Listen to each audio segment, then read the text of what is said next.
저것 봐. 낯짝도 두껍지. 남의 돈 훔쳐가는 년이 무슨 낯으로 대낮에 걸어다녀? 남편 죽고 나서 본색이 드러났구만. 전라도 전주 인근 마을에는 오래된 말이 하나 있었습니다. 개는 믿음으로 맺고 믿음으로 갚는다. 봄이면 씨앗 살 돈을, 가을이면 혼수 장만할 돈을, 겨울이면 뗄감. 살 돈을 안악들은 한 푼 두 푼 모아 서로의 손에 쥐어주었습니다. 돈이 오가는 것이 아니었습니다. 믿음이 오가는 것이었습니다. 그런데 그의 이른 봄, 그 믿음이 한꺼번에 무너졌습니다. 갯돈이 사라졌습니다. 단, 냥. 마을 안악 12명이 새 해 동안 모은 돈이었습니다. 그리고 사람들은 말했습니다. 강서방대기 들고 튀었다. 장이 서는 날 아침이었습니다. 해가 채 뜨기도 전에 마을 어귀의 사람들이 모여들었습니다. 수군거림이 안개처럼 깔렸고 그 안개 속에서 한 여자가 걸어 나왔습니다. 허름한 무명 치마 저고리, 맨발에 집신, 그리고 품에 꼭 껴안은 낡은 배보따리 하나. 강소월이었습니다. 그녀는 고개를 들지 않았습니다. 그러나 발걸음은 흔들리지 않았습니다. 한 발 또 한 발 사람들 사이를 가로질러 걸었습니다. 아무도 길을 내어주지 않았습니다. 사람들은 그저 비켜섰습니다. 마치 더러운 것을 피하듯. 저것 봐. 낯짝도 두껍지. 남의 돈 훔쳐가는 년이 무슨 낯으로 대낮에 걸어다녀. 남편 죽고 나서 본색이 드러났구만. 말들이 등 뒤로 쏟아졌습니다. 소월은 걸음을 멈추지 않았습니다. 배보따리를 가슴에 더 단단히 끌어안았을 뿐이었습니다. 마을 어귀를 벗어나 산길로 접어드는 순간 그녀는 딱 한 번 뒤를 돌아보았습니다. 아무도 없었습니다. 아니, 모두가 있었습니다. 그러나 그 누구도 그녀를 보고 있지 않았습니다. 소월은 다시 앞을 향했습니다. 소월은 끝내 마을을 떠나지 않았습니다. 그런데 여러분, 저는 오늘 여러분께 묻고 싶습니다. 갯돈을 들고 튄 사람이 정말 강소월이었을까요? 이 낡은 배보따리 안에는 아무도 몰랐던, 아무도 묻지 않았던 한 여자의 3년이 담겨 있었습니다. 끝까지 들어주십시오. 이야기가 다 끝날 때쯤 여러분도 저처럼 이 마을 사람들에게 한 말씀 하고 싶어지실 겁니다. 오늘의 이야기는 갯돈 들고 튄 여자입니다. 좋아요와 구독은 이 여자의 억울함을 끝까지 들어주시겠다는 약속입니다. 댓글에 소월아라고 불러주신다면 오늘 이야기 끝까지 함께 하겠습니다. 때는 소월이 이 마을에 시집 오던 해로 거슬러 올라갑니다. 전주 장시에서 사흘거리 모악산 자락 아래 자리 잡은 이 마을은 이름이 솔티였습니다. 소나무가 많아 솔티요, 바람이 많아 솔티였습니다. 봄이면 솔향기가 마을 전체를 감쌌고 겨울이면 소나무 가지에 쌓인 눈이 밤새 소리를 내며 쏟아졌습니다. 강소월은 19에 이 마을로 왔습니다. 친정은 전주 성박 포목전을 하던 집이었습니다. 넉넉하지는 않았지만 굶지는 않는 살림이었고 소월은 어릴 때부터 아버지 곁에서 장부를 썼습니다. 숫자를 보면 틀린 것이 눈에 먼저 들어왔고 붓을 잡으면 글씨가 반듯하게 나왔습니다. 아버지는 늘 말했습니다. 내가 아들이었으면 우리 가게가 전주에서 제일 컸을 텐데. 소월은 웃기만 했습니다. 딸이어도 괜찮았습니다. 아버지 곁에서 장부를 쓰는 것만으로 충분했습니다. 그런 소월이 시집을 간 것은 강서방, 강만득 때문이었습니다. 강만득은 솔티 마을에서 나고 자란 사람이었습니다. 키가 크고 눈이 선했으며 말수가 적은 대신 한 번 한 말은 반드시 지키는 사람이었습니다. 전주장의 포목을 팔러 왔다가 소월의 아버지 가게 앞에서 길을 잃었고 소월이 길을 알려주었고 만득은 그 자리에서 그녀의 반듯한 눈매를 보았습니다. 혼이 나기까지 2해가 걸렸습니다. 만득의 집은 가난했습니다. 논 한 마지기, 밭 두 떼기. 장에 나가 지게품을 팔아야 쌀이 들어오는 살림이었습니다. 소월의 아버지는 처음엔 반대했습니다. 그러나 만드기 2해 동안 단 한 번도 빠지지 않고 장인들 사람의 가게 앞을 쓸고 단 한 번도 빈손으로 오지 않았습니다. 호박 하나, 무 한 단, 달걀 3개. 가져오는 것이 보잘것없을수록 그 사람의 마음이 더 잘 보였습니다. 아버지가 허락했습니다. 소월은 솔티로 왔습니다. 결혼한 이후 살림살이는 고됐습니다. 시어머니는 소월이 오기 3달 전에 세상을 떴고 시아버지는 소월이 오던 해 겨울 그 뒤를 따랐습니다. 남은 것은 만득과 소월, 그리고 작은 초가집 하나뿐이었습니다. 가난했지만 외롭지는 않았습니다. 만득은 소월에게 다정한 사람이었습니다. 말은 없었지만 소월이 아궁이 앞에 앉아 있으면 어느새 곁에 와 불을 넣어 주었고 소월이 무거운 것을 들려 하면 말없이 가로채 들었습니다. 그런 사람이었습니다. 소월은 그 사람의 어깨가 참 크다고 생각했습니다. 그 어깨 뒤에 서 있으면 세상이 조금 작아지는 것 같았습니다. 마을에 개 이야기가 처음 나온 것은 소월이 시집 온 이듬해 봄이었습니다. 장이 서는 날 우물가에 안악들이 모였습니다. 덕이 할멈이 먼저 말을 꺼냈습니다. 요즘 세상이 각박해서 혼자는 못 살아. 우리 개 하나 맺읍시다. 안악들이 고개를 끄덕였습니다. 저마다 사정이 있었습니다. 씨앗 살 돈이 없는 집, 아이 약값을 마련 못한 집, 지붕 이을 집이 모자란 집. 혼자서는 버티기 어려운 것들이 여럿이 모이면 가능해지는 것, 그것이 개였습니다. 개주는 누가 하겠소? 누군가 물었습니다. 잠시 침묵이 흘렀습니다. 그때 임진학이 나섰습니다. 임진학은 솔티에서 가장 믿음직한 사람이었습니다. 마을 어른들께 늘 공손했고 제삿날이면 빠지지 않고 술 한 병을 들고 찾아갔으며 장에 나가면 이웃 안악들의 짐을 대신 들어주었습니다. 슬하의 아들이 하나 있었는데 총명하기로 소문이 자자했습니다.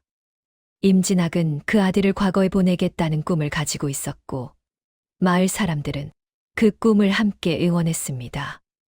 임서방이 계주를 맡아주면 우리야 든든하지. 덕이 할멈이 웃으며 말했습니다. 모두가 고개를 끄덕였습니다. 소월도 그 자리에 있었습니다. 임진학의 웃는 얼굴을 보며 그녀도 마음이 놓였습니다. 저런 사람이 계주라면 걱정이 없겠다 싶었습니다. 그것이 소월의 첫 번째 실수였습니다. 아니, 실수라 할 수도 없었습니다. 그 자리에 있던 누구도 달리 생각하지 않았으니까요.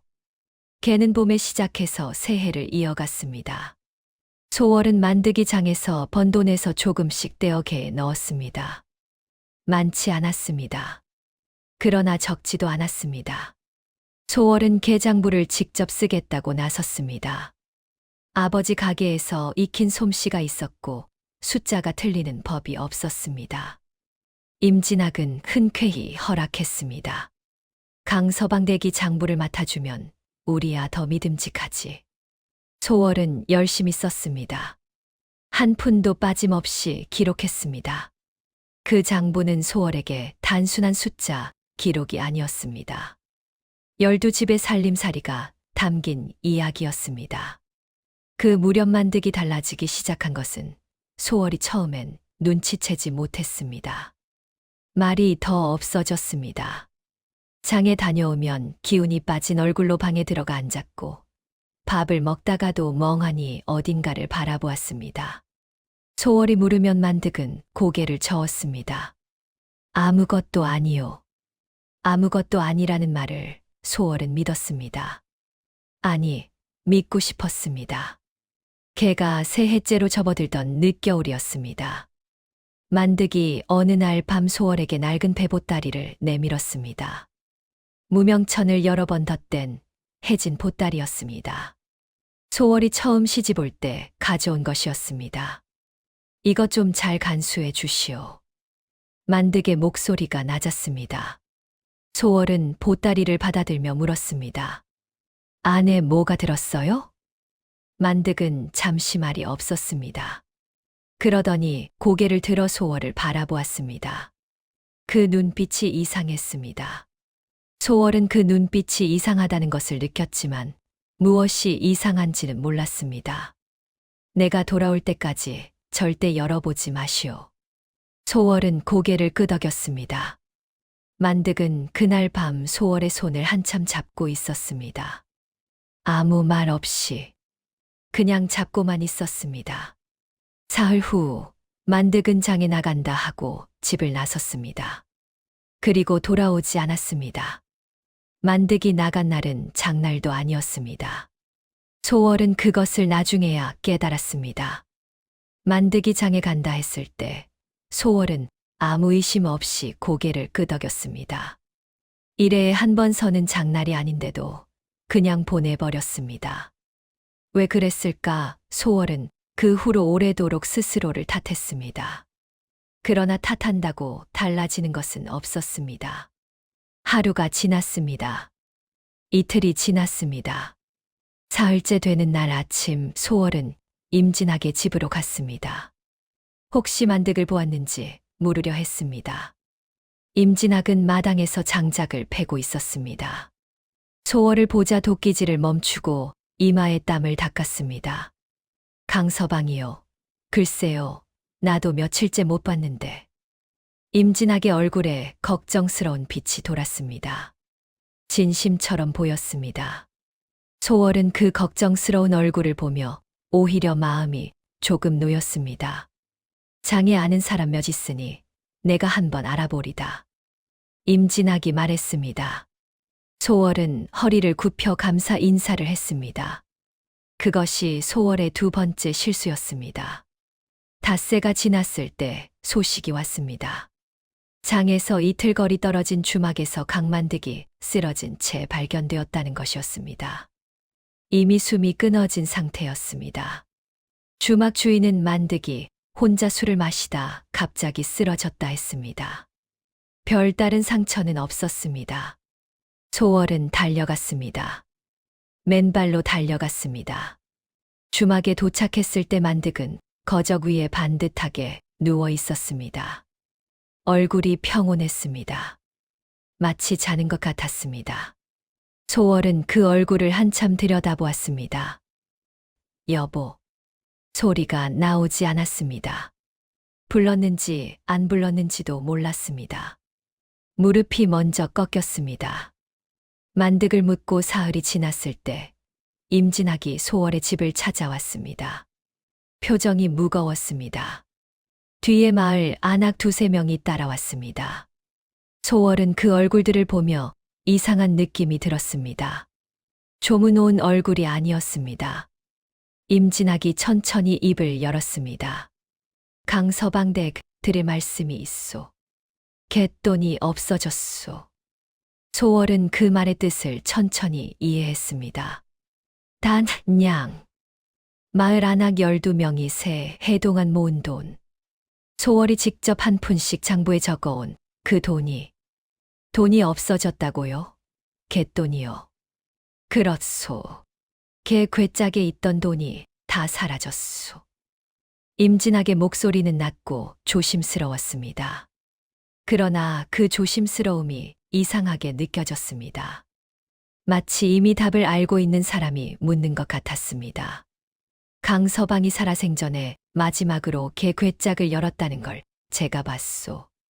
장에 나가기 전날 밤이었소. 뒤에 서 있던 안악 하나가 끼어들었습니다. 강서방 댁도 알고 있었던 거 아니오? 같이 도모한 거 아니냐고. 소월의 귀에서 소리가 멀어지는 것 같았습니다. 소월은 그날 밤 개장부를 꺼내 처음부터 끝까지 다시 읽었습니다.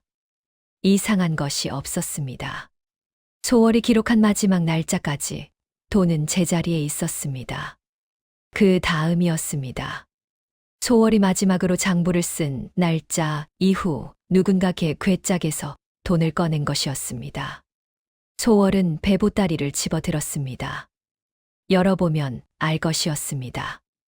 그러나 소월은 보따리를 다시 내려놓았습니다. 내가 돌아올 때까지 절대 열어보지 마시오. 만득의 목소리가 들리는 것 같았습니다. 소월은 눈을 감았습니다. 다음 날 아침 임진학이 다시 왔습니다. 이번엔 덕이 할멈도 함께였습니다. 마을 사람 절반이 소월의 집 마당에 들어서는 것 같았습니다. 덕이 할멈이 말했습니다. 강서방댁 솔직하게 말하시오. 그 보따리 안에 뭐가 들었소? 소월은 배보따리를 등 뒤로 감추었습니다. 남편이 간수하라 한 것입니다. 함부로 열 수 없습니다. 함부로라니. 덕이 할멈의 목소리가 높아졌습니다. 우리 돈이 그 안에 있는지 없는지 확인도 못한단 말이오? 소월은 입술을 다물었습니다. 어떤 말을 해도 믿어주지 않을 것이라는 것을 알았습니다.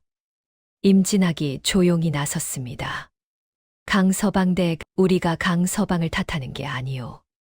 사람이 어쩌다 한 번 잘못된 생각을 할 수 있지. 그냥 돌려주기만 하면 우리도 더는 묻지 않겠소. 저는 돈을 가지고 있지 않습니다. 소월의 목소리는 떨리지 않았습니다. 그러나 아무도 그 말을 듣지 않았습니다. 그날부터 소월은 마을에서 사라진 사람이 되었습니다. 사라진 것이 아니라 여전히 그 자리에 있었지만 사람들의 눈에서 지워진 것이었습니다. 장에 나가면 안악들이 자리를 피했고 우물에 가면 먼저 와 있던 사람들이 두레박을 거두었습니다. 소월은 아무 말도 하지 않았습니다. 배보따리를 품에 안고 하루하루를 버텼습니다. 그로부터 보름이 지난 어느 날 밤이었습니다. 소월은 홀로 방에 앉아 만득의 저고리를 꿰매고 있었습니다. 바느질을 하다 소월은 저고리 안쪽에서 작은 종이 한 장을 발견했습니다. 접힌 채로 꿰매진 것이었습니다. 일부러 숨긴 것이었습니다. 소월은 천천히 종이를 폈습니다. 만득의 글씨였습니다. 그러나 글씨가 흔들렸습니다. 급하게 아니면 두려움에 떨며 쓴 것 같았습니다. 소월아, 내가 잘못했다. 임서방을 믿은 것이 잘못이다. 보따리 안의 것을 잘 지켜라. 때가 되면 스스로 밝혀질 것이다. 나는 내일 임서방을 찾아가 모든 것을 바로잡으려 한다. 그러나 만약 내가 돌아오지 못하면 거기서 글씨가 끊겼습니다. 만득이 임진학을 찾아가겠다 했습니다. 그리고 돌아오지 못했습니다. 소월은 천천히 고개를 들었습니다. 창밖에 밤이 깊었습니다. 바람 소리가 났습니다. 배보따리가 방 한쪽에 놓여 있었습니다. 아직은 때가 아니었습니다. 봄이 왔습니다. 솔티 마을에는 봄이 오면 산수유가 먼저 폈습니다. 모악산 자락 아래 노란 꽃이 번지면 마을 안악들은 그것을 보고 씨앗 살 때가 됐다 했습니다. 해마다 그 꽃을 보며 소월도 만득과 나란히 밭으로 나갔습니다. 그해 봄 소월은 혼자 밭으로 나갔습니다. 만득이 뒤집어 놓은 땅이 아직 그대로였습니다. 소월은 호미를 들었습니다. 혼자서 땅을 뒤집기 시작했습니다. 이웃밭에서 일하던 안악이 소월을 보았습니다. 그러나 아무 말도 하지 않았습니다. 예전 같으면 강서방댁 씨앗은 샀소 하고 건넸을 말을 그 안악은 호미질에만 쏟아부었습니다. 소월도 아무 말 하지 않았습니다. 혼자 버티는 나날은 그렇게 쌓였습니다. 아침에 일어나 아궁이에 불을 넣었습니다. 밥을 지었습니다. 밭에 나갔습니다. 장애에 나가 포목 몇 자를 팔았습니다. 저녁에 돌아와 또 아궁이에 불을 넣었습니다. 그 사이사이 사람들의 눈길이 소월의 등에 꽂혔습니다. 저 여자 아직도 버젓이 살고 있네. 뻔뻔하기도 하지. 우리 돈 먹고도 저렇게 태어날 수가 있어. 소월은 고개를 숙이고 걸었습니다. 말대꾸를 하지 않았습니다. 울지도 않았습니다. 울면 진 것 같았습니다. 밤이면 만득의 저고리에서 꺼낸 종이를 다시 읽었습니다. 때가 되면 스스로 밝혀질 것이다. 만득이 그렇게 썼습니다. 소월은 그 말을 믿으려 했습니다. 믿으려 했지만 때로는 그 믿음이 흔들렸습니다. 임진학은 그 사이에도 마을에서 가장 신뢰받는 사람이었습니다. 봄 제사 때 어른들 집을 두루 돌았고 장에 나가면 이웃의 짐을 들어주었으며 아들의 과거 준비 이야기를 할 때면 눈빛이 자랑스러움으로 빛났습니다. 어느 날 장에서 돌아오던 소월은 임진학과 마주쳤습니다. 좁은 길이었습니다. 피할 수가 없었습니다. 강서방댁 아직도 그 보따리를 들고 다니는구려. 소월은 아무 말도 하지 않았습니다. 나는 강서방댁을 원망하지 않소. 그이가 잘못 생각한 것이지. 댁이 무슨 죄가 있겠소. 그냥 돌려주면 다 끝나는 일인데. 임진학의 목소리는 여전히 부드러웠습니다. 그 부드러움 뒤에 무엇이 있는지 소월은 이제 알 것 같았습니다. 그러나 알면서도 어쩔 수 없었습니다. 저는 드릴 돈이 없습니다. 소월이 말했습니다. 그리고 걸음을 옮겼습니다. 보따리를 열어보시오. 그러면 서로 속이 편해질 것이오. 소월은 걸음을 멈추지 않았습니다. 가장 힘든 것은 임진학의 위로가 아니었습니다. 덕이 할멈의 냉대였습니다. 덕이 할멈은 소월이 솔티에 처음 왔을 때부터 알던 사람이었습니다. 시어머니 없이 새 살림을 차린 소월에게 김장 담그는 법을 가르쳐 주었고, 첫 겨울에 군불 때는 법을 알려준 것도 덕이 할멈이었습니다. 소월은 그 할멈을 어머니처럼 여겼습니다. 그 덕이 할멈이 이제 소월과 눈을 마주치지 않았습니다. 한 번은 소월이 먼저 인사를 했습니다. 할머니. 덕이 할멈은 고개를 돌렸습니다. 걔는 믿음으로 하는 것이요. 그 집 가문이 그 모양이었던겨. 그 말을 하고 덕이 할멈은 가버렸습니다.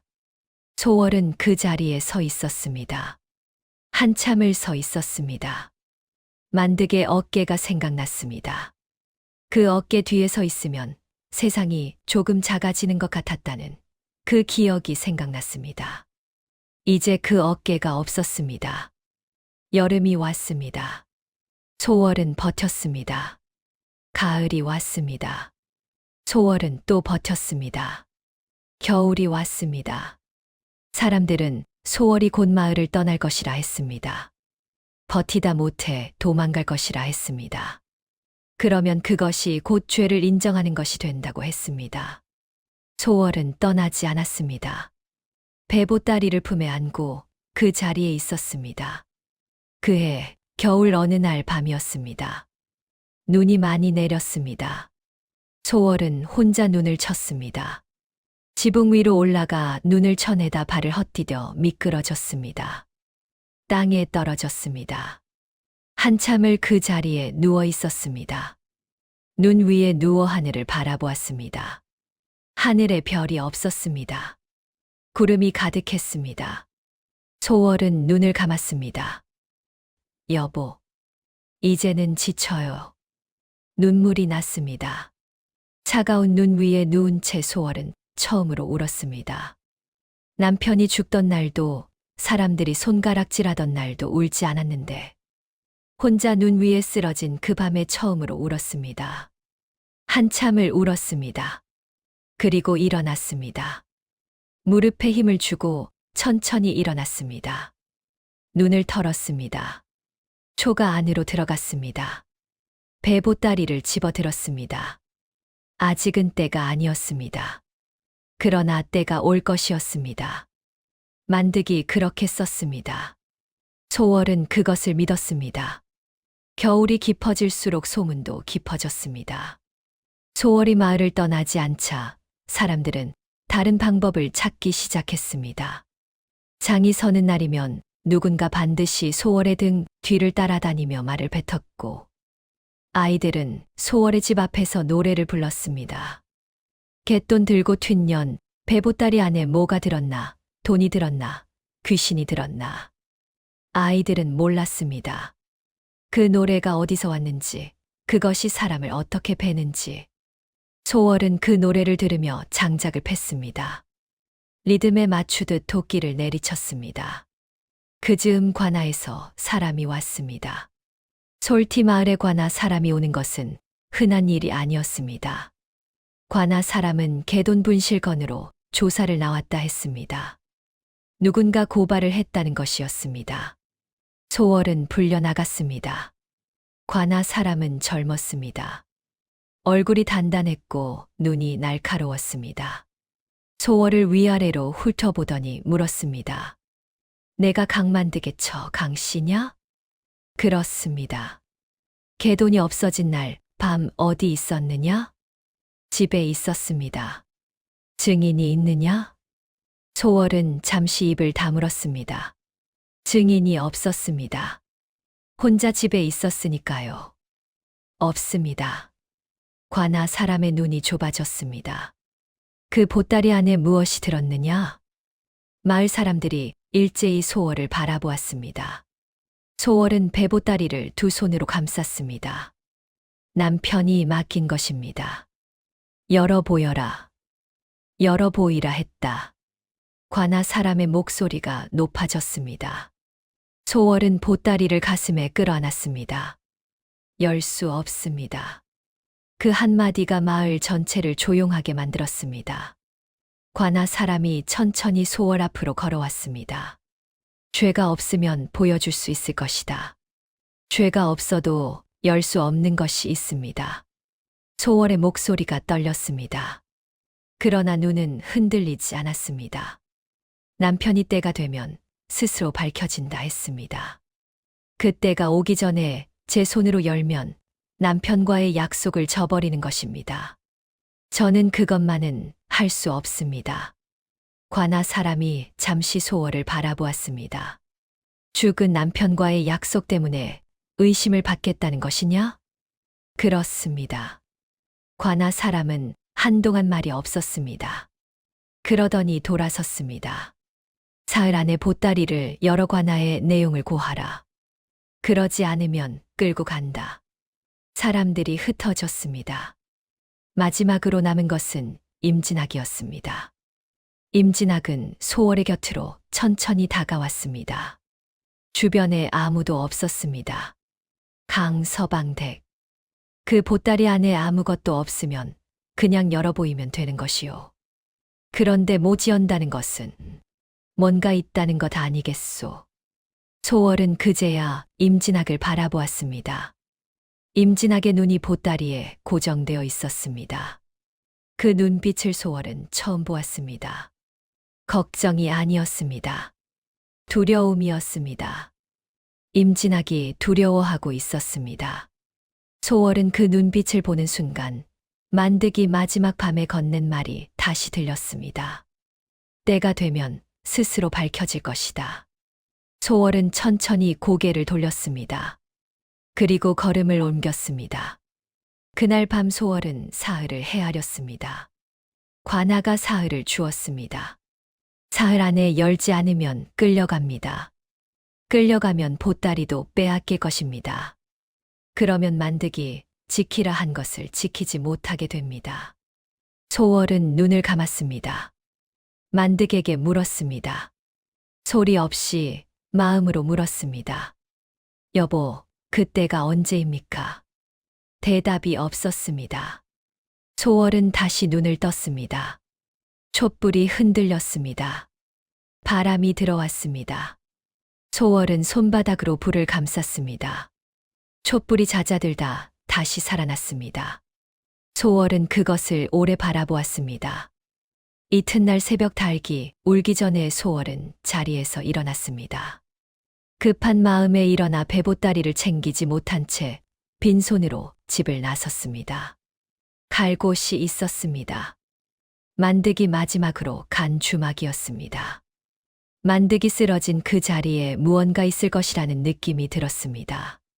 솔티를 벗어나 산길로 접어드는 소월의 발걸음은 빨랐습니다. 뒤에서 누군가 보고 있다는 것을 소월은 알았습니다. 임진학이었습니다. 소월이 산길을 오르던 그 새벽, 임진학은 집으로 돌아갔습니다. 마당에 들어서자 아직 불이 꺼지지 않은 사랑채가 보였습니다. 아들 진수가 밤새 글을 읽고 있었습니다. 임진학은 마당 한가운데 서서 그 불빛을 바라보았습니다. 19살이었습니다. 임진학이 처음 진수를 품에 안던 날이 생각났습니다. 갓 태어난 아이가 어찌나 작던지 두 손바닥 위에 올려놓을 수 있을 것 같았습니다. 그 작은 것이 숨을 쉬고 울고 젖을 빨았습니다. 임진학은 그날 밤 혼자 뒷산에 올라가 절을 했습니다. 이 아이만큼은 내가 못다한 것을 다 이루게 해달라고. 진수의 어머니는 진수가 3살 때 세상을 떴습니다. 임진학은 혼자 아이를 키웠습니다. 장에 나가 짐을 지었고 겨울엔 나무를 팔았으며 여름엔 품을 팔았습니다. 그 돈으로 아이에게 글을 가르쳤습니다. 훈장이 말했습니다. 이 아이는 반드시 과거에 오를 것이라고. 임진학은 그 말을 들은 날부터 잠을 못 잤습니다. 기쁨 때문이 아니었습니다. 돈 때문이었습니다. 과거를 보러 한양에 올라가려면 돈이 필요했습니다. 노자가 필요했고, 한양에서 머물 곳이 필요했고, 과거 준비를 도와줄 사람도 필요했습니다. 임진학이 평생 모은 것으로는 턱없이 부족했습니다. 그래서 빚을 졌습니다. 처음엔 조금이었습니다. 그런데 빚은 눈덩이 같은 것이었습니다. 그때 갯돈이 보였습니다. 임진학은 처음엔 잠깐이라 생각했습니다. 진수가 과거에 붙으면 다 갚을 수 있다고 생각했습니다. 잠깐만 빌리는 것이라고. 그러나 잠깐은 잠깐이 아니었습니다. 강만득이 눈치챈 것은 개가 새해째로 접어들던 무렵이었습니다. 만득은 소월이 쓴 장부를 틈틈이 들여다보는 사람이었습니다. 그러다 어느 날 장부의 숫자와 괴짝 안의 돈이 맞지 않는다는 것을 발견했습니다. 만득은 임진학을 찾아갔습니다. 임진학은 그날 만득 앞에서 울었습니다. 무릎을 꿇고 울었습니다. 진수 이야기를 했습니다. 아내를 일찍 잃고 혼자 아이를 키운 이야기를 했습니다. 만득은 착한 사람이었습니다. 그 눈물 앞에서 마음이 흔들렸습니다. 임진학이 말했습니다. 진수가 과거에 붙으면 2배로 갚겠다고. 그때까지만 모른 척 해달라고. 그리고 만약 누군가 눈치채면 만득이 잠깐 빌린 것처럼 해달라고. 만득은 착했습니다. 그러나 착한 것이 옳은 것은 아니었습니다. 만득은 고개를 끄덕였습니다. 그 대신 만득은 한 가지를 결심했습니다. 임진학이 돈을 꺼낼 때마다 날짜와 금액을 따로 적어두기로 했습니다. 언젠가 모든 것을 바로잡을 날이 오면 그 장부가 증거가 될 것이었습니다. 그 장부는 소월의 배보따리에 넣지 않았습니다. 임진학을 만나러 갈 때 직접 들고 가서 내밀 생각이었습니다. 임진학은 그것을 후회했을까요? 마당에 서서 사랑채의 불빛을 바라보던 임진학은 아마도 후회했을 것입니다. 만득이 죽기 전날 밤 찾아와 모든 것을 바로잡겠다 했을 때 임진학의 손이 떨렸습니다. 만득이 주막으로 간 다음 날 소식이 왔습니다. 만득이 술을 마시다 쓰러졌다고. 임진학은 그 소식을 듣고 아무 말도 하지 않았습니다.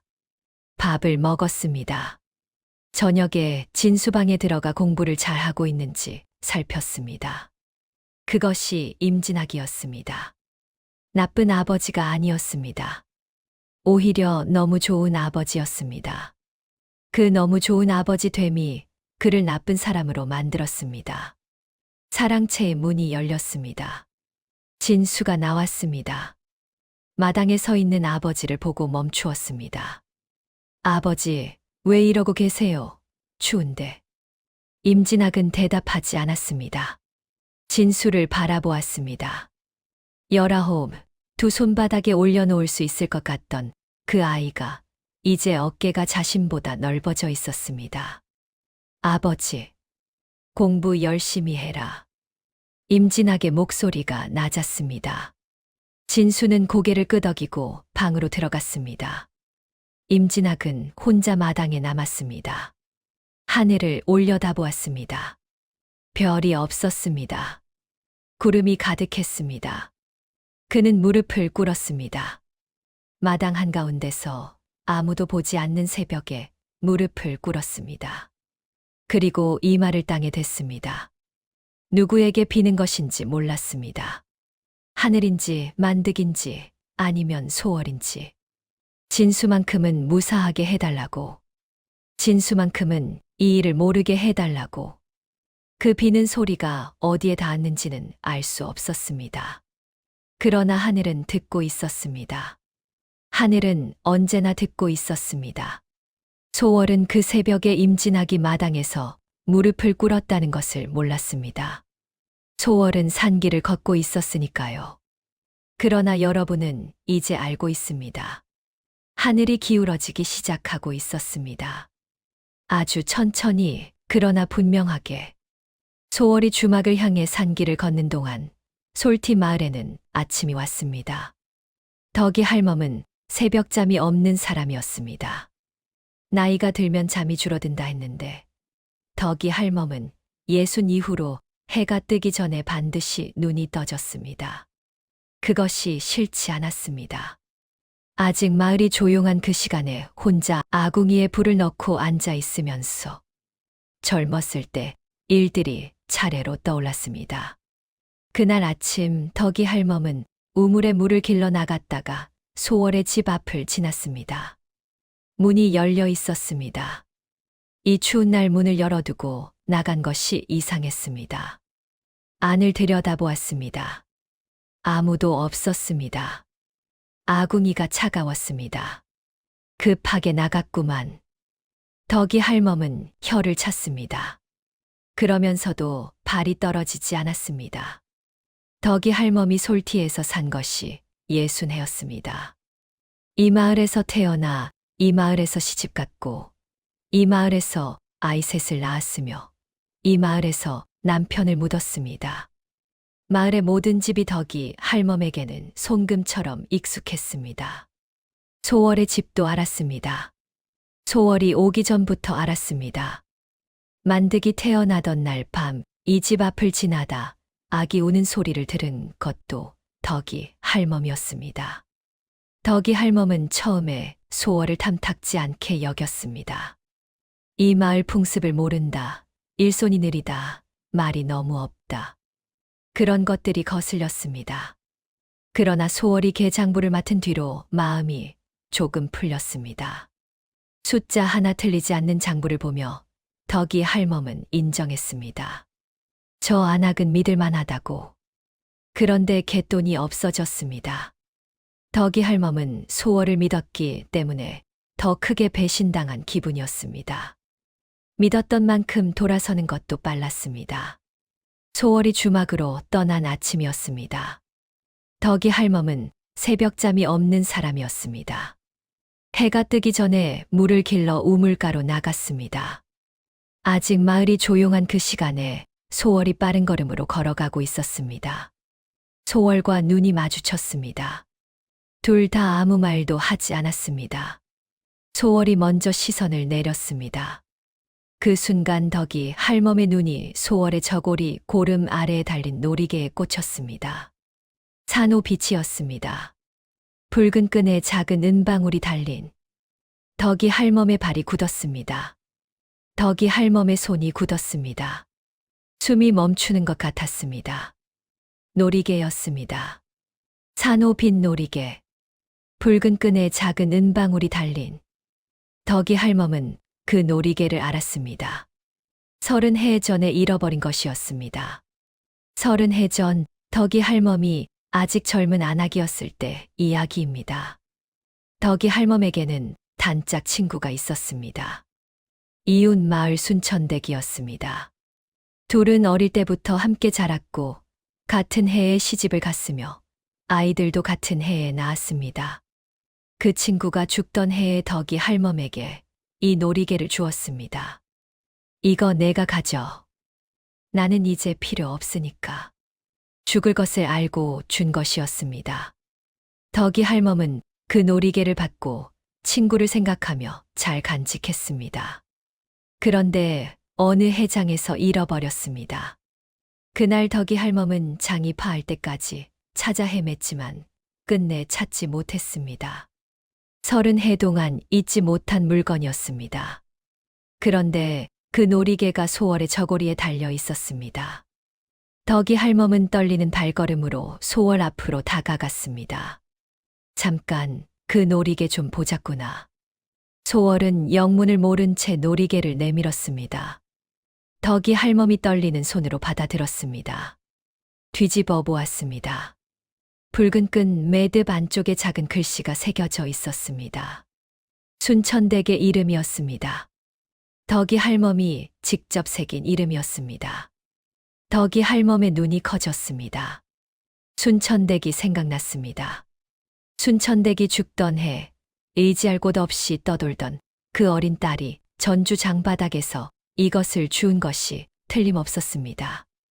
아무것도 없던 아이가 이것 하나를 품에 안고 살았을 것입니다. 그리고 자신의 딸에게 물려주었을 것입니다.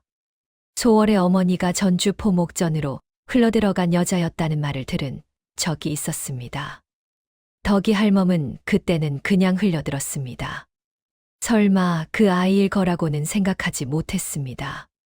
그런데 지금 놀이개 매듭 안쪽에 새겨진 순천댁의 이름이 덕이 할멈의 손 위에서 빛났습니다.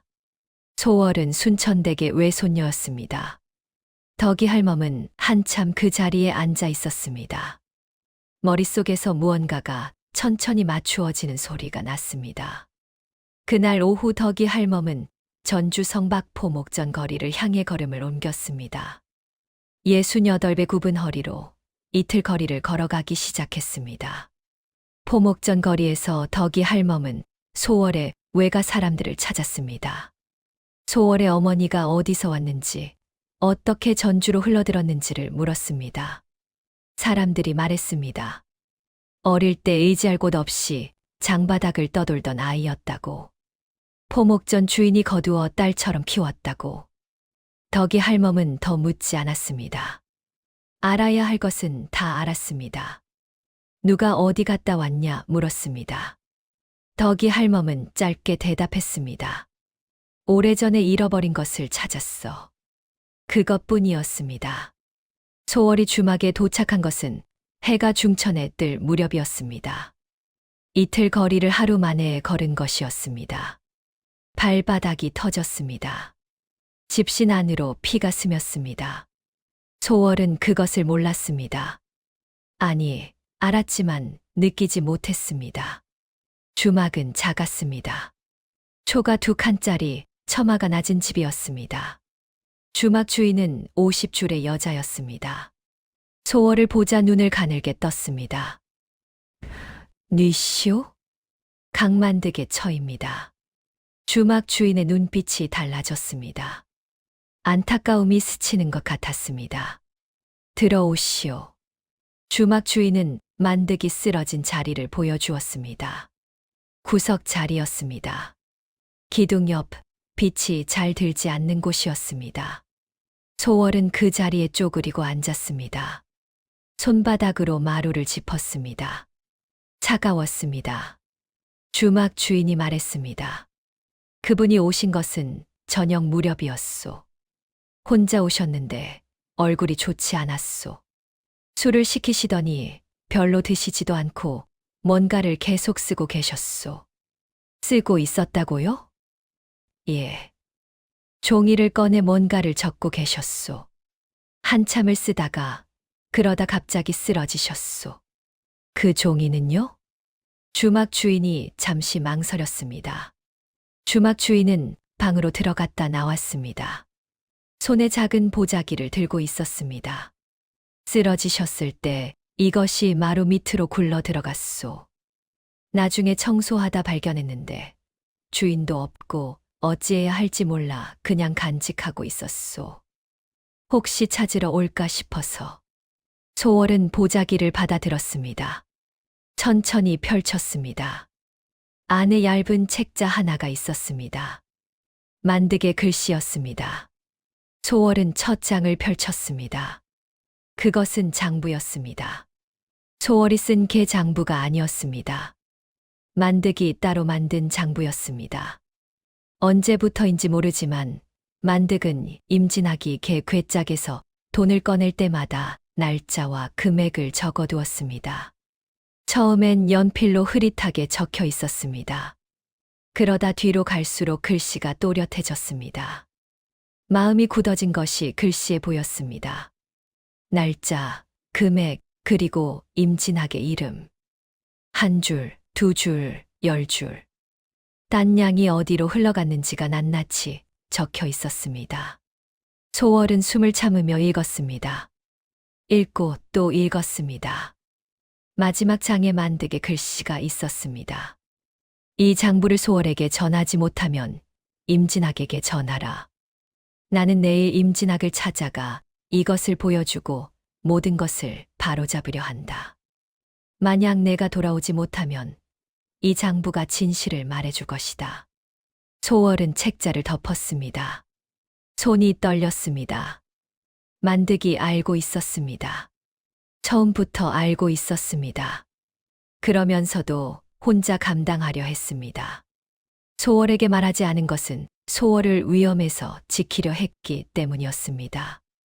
내가 잘못했다. 임서방을 믿은 것이 잘못이다. 저고리 안에 숨긴 종이에 만득이 쓴 말이 떠올랐습니다. 만득은 잘못하지 않았습니다. 착한 것이 잘못은 아니었습니다. 그것을 이용한 사람이 잘못한 것이었습니다. 소월은 주막을 나섰습니다. 발이 아팠습니다. 이제야 느껴졌습니다. 소월은 길가에 앉아 집신을 벗었습니다. 발바닥이 터져 있었습니다. 찬 눈을 한 움큼 집어 발에 얹었습니다. 차가움이 통증을 잠시 잊게 해주었습니다. 소월은 하늘을 보았습니다. 구름이 걷히고 있었습니다. 겨울 해가 낮게 걸려 있었습니다. 붉은 빛이 돌았습니다. 여보, 이제 돌아갑니다. 소월이 솔티로 돌아온 것은 이틀 후였습니다. 마을 어귀에 들어서는 순간 소월은 멈추었습니다. 덕이 할멈이 거기 있었습니다. 68배 굽은 허리로 마을 어귀에 혼자 서 있었습니다. 소월을 기다리고 있었습니다.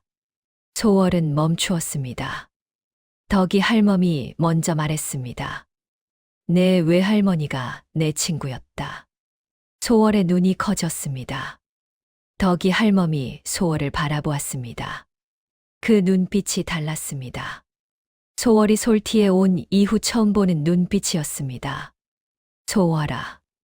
소월이 솔티에 온 지 10년 만에 덕이 할멈이 처음으로 그녀의 이름을 불렀습니다. 나한테 그 보따리 좀 보여주겠느냐. 소월은 한참 덕이 할멈을 바라보았습니다. 그리고 천천히 고개를 끄덕였습니다. 소월은 먼저 저고리에 달린 놀이개를 풀었습니다. 덕이 할멈의 눈이 흔들렸습니다. 소월이 놀이개를 두 손으로 건넸습니다. 덕이 할멈이 받아들었습니다. 매듭 안쪽에 새겨진 이름을 손가락으로 어루만졌습니다. 순천댁의 이름이었습니다. 30해 전 장바닥에서 사라진 것이 순천댁의 딸을 거쳐 그 딸의 딸 손에 닿아 있었습니다. 인연은 잃어버리지 않았습니다. 돌아오는데 30해가 걸렸을 뿐이었습니다. 덕이 할멈의 눈에서 눈물이 났습니다. 소월이 배보따리에 매듭을 풀었습니다. 처음이었습니다. 만득이 건네준 날로부터 처음으로 소월의 손으로 매듭을 풀었습니다. 보따리 안에서 종이 한 장이 나왔습니다. 소월은 그것을 처음 보았습니다. 만득이 소월 몰래 넣어둔 것이었습니다. 종이를 펼쳤습니다. 한 줄 한 줄 읽어 내려갔습니다. 개 돈을 빌렸다는 내용이었습니다. 금액이 적혀 있었습니다. 그리고 맨 아래 붉은 도장이 찍혀 있었습니다. 임진학의 도장이었습니다. 소월의 손이 멈추었습니다. 만득이 임진학의 손으로 직접 문서를 받아두었습니다. 임진학이 스스로 쓰고 스스로 찍은 도장이었습니다. 이것은 꾸며낼 수 없는 것이었습니다. 소월은 문서를 덕이 할멈에게 건넸습니다. 덕이 할멈은 떨리는 손으로 받았습니다. 천천히 읽었습니다. 읽는 동안 덕이 할멈의 얼굴이 굳었습니다. 그리고 무너졌습니다. 덕이 할멈의 목소리가 떨렸습니다. 내가 잘못했구나. 소월은 아무 말도 하지 않았습니다. 꺼내지 않은 물건이 아직 보따리 안에 있었습니다. 그것은 아직 때가 아니었습니다. 그날 저녁 덕이 할멈은 마을 사람들을 모았습니다. 68의 목소리가 그날만큼은 떨리지 않았습니다. 내가 여러분한테 할 말이 있소. 덕이 할멈이 마을 사람들 앞에 섰습니다. 장이 서는 날 저녁이었습니다. 하루 일을 마친 사람들이 삼삼오오 모여들었습니다. 덕이 할멈이 모이라 했으니 모인 것이었습니다. 이 마을에서 덕이 할멈의 말은 그런 힘이 있었습니다. 임진학도 왔습니다. 뒤쪽에 섰습니다. 낮에 덕이 할멈이 전주를 다녀왔다는 말을 들었습니다. 그리고 소월이 돌아왔다는 말도 들었습니다. 임진학의 손이 소매 안에서 주먹을 쥐었다 폈습니다. 얼굴은 평온했습니다. 평생 그래왔듯이 덕이 할멈이 말을 시작했습니다. 여러분, 내가 이 마을에서 60해를 살았소. 그 60해 동안 내가 가장 잘한 일이 뭔지 아시오? 이 마을 사람들을 믿은 것이오. 그리고 내가 가장 잘못한 일이 뭔지 아시오? 덕이 할멈이 잠시 멈추었습니다. 믿어야 할 사람을 믿지 않은 것이오. 사람들이 웅성거렸습니다. 덕이 할멈은 임진학의 차용 문서를 꺼내 들었습니다. 강만득이 임진학에게 직접 받아낸 문서요. 걔 돈을 빌렸다는 내용이요. 임진학 당신 도장이 찍혀 있소. 문서가 사람들 손을 돌았습니다. 읽는 사람마다 얼굴이 굳었습니다. 금액과 내용, 그리고 맨 아래 선명한 붉은 도장. 임진학의 도장이었습니다. 사람들의 시선이 임진학에게로 쏠렸습니다. 임진학은 처음엔 웃었습니다. 그 문서가 진짜인지 누가 아오? 강서방이 죽기 전에 꾸며낸 것일 수도 있지 않소. 목소리가 부드러웠습니다. 여전히 부드러웠습니다. 그때 소월이 앞으로 나왔습니다. 조용했습니다. 말없이 걸어 나왔습니다. 사람들이 길을 내었습니다. 아까와 달리 이번엔 스스로 길을 내었습니다. 소월은 품에서 얇은 책자를 꺼냈습니다. 주막에서 찾아온 만득의 장부였습니다. 남편이 주막에서 죽기 전날 밤까지 써내려간 장부입니다. 임진학이 돈을 꺼낸 날짜와 금액이 한 줄도 빠짐없이 적혀 있습니다. 소월이 말했습니다. 목소리가 떨리지 않았습니다. 문서의 금액과 장부의 숫자를 맞춰보시면 됩니다. 덕이 할멈이 두 장을 나란히 펼쳤습니다. 문서의 금액과 장부의 숫자가 정확히 맞아떨어졌습니다. 사람들이 조용해졌습니다. 꾸며낸 것이라면 두 가지가 이렇게 맞아떨어질 수 없었습니다. 하나는 임진학의 손으로 쓴 것이고 하나는 만득의 손으로 쓴 것이었습니다. 사람들의 시선이 다시 임진학에게로 쏠렸습니다. 이번엔 달랐습니다. 임진학의 얼굴이 하얘졌습니다. 나는 목소리가 나오지 않았습니다. 그때 마을 어귀 쪽에서 발소리가 들렸습니다. 진수였습니다. 임진학의 아들 19살 진수가 숨을 헐떡이며 달려왔습니다. 얼굴이 새하였습니다. 손에 종이를 들고 있었습니다. 아버지. 진수의 목소리가 떨렸습니다. 한양에서 기별이 왔어요. 임진학이 굳었습니다. 진수가 손에 든 종이를 내밀었습니다. 과거에서 부정이 발각됐다고, 답안지가 바뀐 것이 드러났다고. 진수의 눈에 눈물이 맺혔습니다. 아버지, 이게 무슨 일이에요? 임진학은 아들을 바라보았습니다. 19. 두 손바닥에 올려놓을 수 있을 것 같던 그 아이. 아내를 잃고 혼자 키운 아이. 이 아이를 위해서라면 무엇이든 할 수 있다고 생각했던 그 마음이 결국 이 아이에게 돌아왔습니다. 자신이 심은 것이 자신의 아들에게 돌아왔습니다. 임진학의 무릎이 꺾였습니다. 땅에 주저앉았습니다. 마을 사람들이 지켜보는 가운데 마을에서 가장 신뢰받던 사람이 땅에 주저앉았습니다. 진수가 아버지 곁으로 달려갔습니다. 무릎을 꿇고 아버지의 팔을 잡았습니다. 아버지, 왜 그러셨어요? 아버지. 임진학은 아들의 손을 잡았습니다. 그 손이 떨렸습니다. 그리고 소월을 바라보았습니다. 오래 바라보았습니다. 강서방대. 목소리가 갈라졌습니다. 내가 자초한 것이요. 그것이 전부였습니다. 더 이상의 변명도, 더 이상의 부드러운 말도 없었습니다. 임진학은 그 자리에서 관아에 자수했습니다. 마을 사람들은 오래 침묵했습니다. 누구도 먼저 말을 꺼내지 않았습니다. 임진학이 끌려가는 것을 바라보았습니다. 그 등이 작아지는 것을 바라보았습니다. 덕이 할멈이 소월 곁으로 왔습니다. 소월의 손을 잡았습니다. 소월의 손이 차가웠습니다. 덕이 할멈의 손도 차가웠습니다. 두 사람은 아무 말도 하지 않았습니다.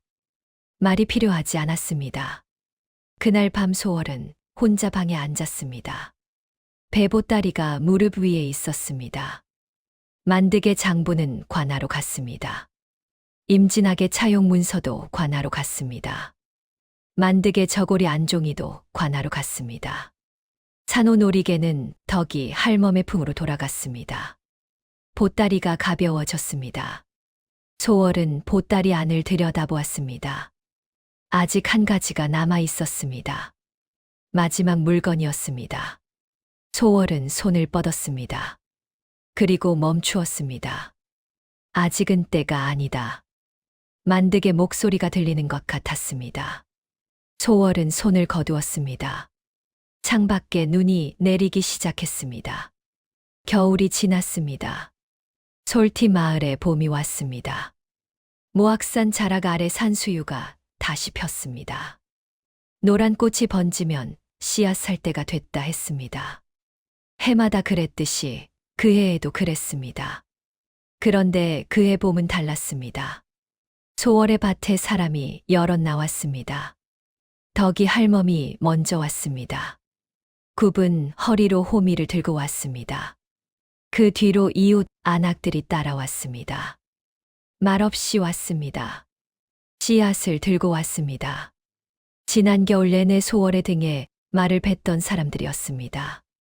소월은 밭 어귀에 서서 그 사람들을 바라보았습니다. 아무도 미안하다 하지 않았습니다. 소월도 괜찮다 하지 않았습니다. 그냥 나란히 서서 땅을 팠습니다. 씨앗을 넣었습니다. 봄 흙이 손에 묻었습니다. 그것으로 충분했습니다. 갯돈은 돌아왔습니다. 관아에서 임진학의 재산을 처분해 개원들에게 나누어 주었습니다. 소월의 목도 돌아왔습니다.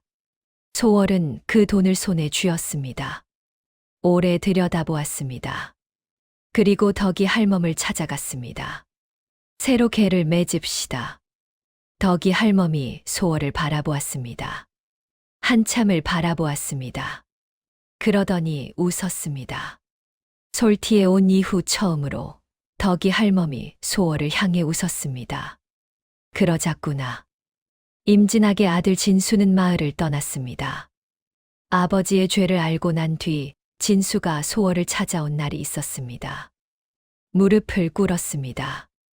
19살이 마루 앞에 무릎을 꿇었습니다. 소월은 한참 그 아이를 바라보았습니다. 일어나거라. 소월이 말했습니다. 내 아버지가 한 일이 내 죄는 아니다. 내 아버지도 처음부터 나쁜 사람은 아니었다. 그것만 알고 가거라. 진수는 고개를 들지 못했습니다. 소월은 더 말하지 않았습니다.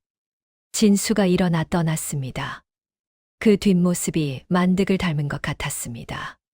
키가 크고 어깨가 넓었습니다. 소월은 그 뒷모습이 사라질 때까지 바라보았습니다. 봄이 무르익던 어느 날이었습니다. 소월은 혼자 만득의 무덤을 찾아갔습니다. 산 중턱 소나무 아래였습니다. 소월이 직접 자리를 잡은 곳이었습니다. 만득이 소나무를 좋아했기 때문이었습니다. 소월은 무덤 앞에 앉았습니다. 배보따리를 무릎 위에 올렸습니다. 이제 안에는 한 가지만 남아 있었습니다. 마지막 물건이었습니다. 소월은 천천히 매듭을 풀었습니다. 안에서 나온 것은 작은 나무 빗이었습니다. 소월이 처음 시집 오던 날 꽂고 온 빗이었습니다. 친정어머니가 쥐어준 것이었습니다. 이것 하나만 있으면 어디서든 살 수 있다고, 머리를 단정히 빗을 수 있는 사람은 어떤 처지에서도 품위를 잃지 않는다고, 그렇게 말하며 쥐어준 빗이었습니다. 소월은 그 빗을 만득의 보따리 안에서 발견한 것이었습니다. 만득이 언제 가져갔는지 몰랐습니다. 왜 가져갔는지도 몰랐습니다. 빗 뒤쪽에 작은 글씨가 새겨져 있었습니다. 만득의 글씨였습니다. 소월은 눈을 가늘게 떴습니다. 소월아, 잘 살아라. 그것뿐이었습니다. 소월은 한동안 그 빗을 손바닥 위에 올려놓고 바라보았습니다. 봄 햇살이 빗 위에 내려앉았습니다. 소나무 사이로 바람이 지나갔습니다. 솔향기가 났습니다. 소월은 눈을 감았습니다. 만득이 거기 있는 것 같았습니다. 그 큰 어깨가, 그 선한 눈이, 그 차가운 손이. 소월은 빗으로 머리를 빗었습니다. 천천히 단정하게. 봄바람이 머리카락을 흩트렸습니다. 소월은 다시 빗었습니다. 또 흩트렸습니다. 또 빗었습니다. 그러다 소월은 소리 없이 웃었습니다. 만득과 단둘이 있을 때처럼, 아무도 보지 않을 때처럼 소월이 웃었습니다. 솔팀 아래는 그 후로도 봄이 왔습니다. 해마다 산수유가 폈습니다. 해마다 개를 맺었습니다. 해마다 안악들이 우물가에 모였습니다. 그 자리에 소월이 있었고 장부를 썼습니다. 한 푼도 틀리지 않게. 사람들은 더 이상 소월을 갯돈 들고 튄 여자라 부르지 않았습니다. 그냥 소월이라 불렀습니다. 이름을 돌려봤는데 꼬박 2해가 걸렸습니다. 여러분, 남편의 말을 믿은 소월은 끝까지 보따리를 열지 않았습니다. 때가 되면 스스로 밝혀진다는 그 말 하나를 붙들고 혼자 겨울을 났습니다. 억울함은 참는다고 없어지지 않습니다. 그러나 때를 기다리는 사람에게 하늘은 반드시 길을 냅니다. 오늘 밤 당신 곁에 있는 그 사람은 혹시 지금 혼자 겨울을 나고 있지는 않습니까?